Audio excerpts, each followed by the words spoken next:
코로나19 이후로는 그나마 빌린 돈도 제때 갚지 못하는 청년들마저 늘고 있습니다. 이곳은 신용회복위원회입니다. 빚을 감당하기 어려운 분들이 주로 찾는 곳이라고 하는데요. 정부의 지원금은 월 얼마씩 들어오고 계세요? 다 해서 보니까 69만 원이요. 이미 이제 들어갔어요? 네. 수능? 네, 반지하 수능이에요. 빚을 얼마나 지고 계시길래 1,400만 정도. 빚을 못 갚고 계신 이유가 있을까요? 취업이 안 되고 생계급여들 조금씩 받고 있어도 주다 보면은 돈이 없어. 그러니까 연체가 됐군요. 돈이 없어가지고 진짜 죽느니 차라리 돈을 빌려서 갚아가면서 갚는 것이 코로나 전에는 부업을 하면서 빚을 갚아 나가는데 코로나 때문에 이제 부업이 없어지다 보니까 이제 감당하기가 힘들어져가지고 생활비가 좀 필요해서 대출을 좀 알아봤었는데 여기도 막히면 어떻게 되나요? 그러면 이제 사금융으로 넘어가야 되는 상황까지 갈 수도 있는 거죠. 이미 사채 쓴다 네. 그 말씀이시잖아요. 네. 뾰족한 방법이 참. 대학생들이 대출 받아갖고 무슨 도박을 하겠어요. 쓰는 게 거의 대부분 생활비하고 학자금인데 아무래도 이제 안정된 직장이 없고 하다 보니까 고금리 채무를 쓸 수밖에 없지 않나. 청년 실신 이란 말 들어보셨습니까? 청년들 졸업하면 대부분 실업자 아니면 신용불량자라는 신조어입니다. 사회생활 시작하기도 전에, 그러니까 신용이 생기기도 전에 신용불량이 된다는 거죠. 일단 돈 빌리기가 어렵습니다. 지난해 상반기 저축은행 마이너스 통장 이용자의 57%가 20대였는데요. 1금융권에서 돈을 못 빌리는 청년들이 2금융권으로 몰렸다는 분석입니다.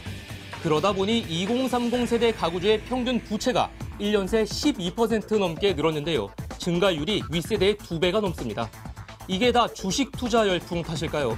대부분 청년들은 주식은 언감생심, 생계조차 해결하지 못해 돈을 빌리고 또 빌린 돈을 못 갚아서 허덕이고 있습니다. 학자금 대출을 연체한 사람만 해도 보통 연간 8,000명 수준이었는데요.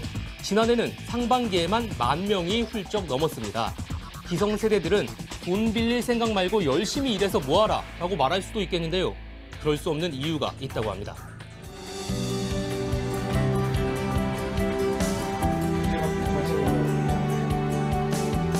자격증 5개 갖고 있어요?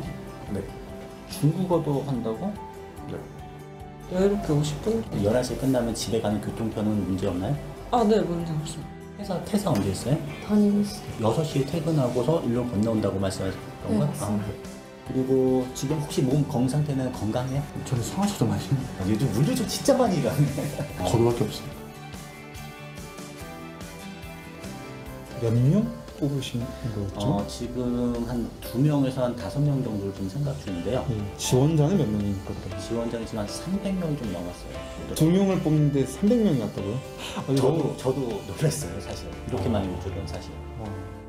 자영업이 줄줄이 문을 닫거나 아르바이트를 줄이면서 취업은커녕 단순 노동 일용직까지 하늘의 별 따기가 된 겁니다. 3.3 공약이 그대로 나가. 3.3 공약이 그대로 나갑니다. 연애수당도 그대로고. 그대로 나가요? 그대로 나가고 결혼수당은 3억. 아까 1억은 잘못된 겁니다. 결혼하면 3억을 줘요. 현금. 그리고 애 낳으면 5천만 원. 그 다음에 국민 가계부채를 없애기 위해서 18세부터 무조건 1억씩을 줘. 그러니까 집에 18세 이상 된 애가 서 있으면 3억. 엄마 아버지까지 5억이 나와요. 그러니까 무슨 말이냐면은 국민 가계부채가 1,700조야. 우리 GDP가 2,000조인데 GDP에 거의 가까워졌어.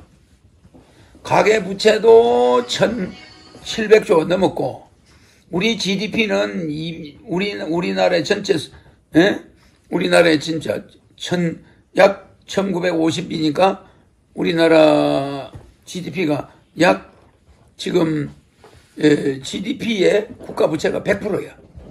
국가부채가 지금 1950조인데 GDP가 2000조야. 무슨 이해가죠? 그런데 가계부채가 1700조야. 가계부채가 1700조 아닙니까? 그러면 우리는 이걸 해결하지 않으면 국민들이 그나마 월급 받는 거 돈 버는 게 이게 은행 이자로 많이 들어가. 주택에 이자를 쓰는 사람이 많아요. 집 문제로.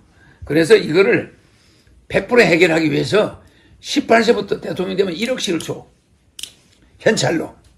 그러면 자녀가 18세 이상이 한 100명, 한 3명 이런 사람들은 5억이 들어오잖아.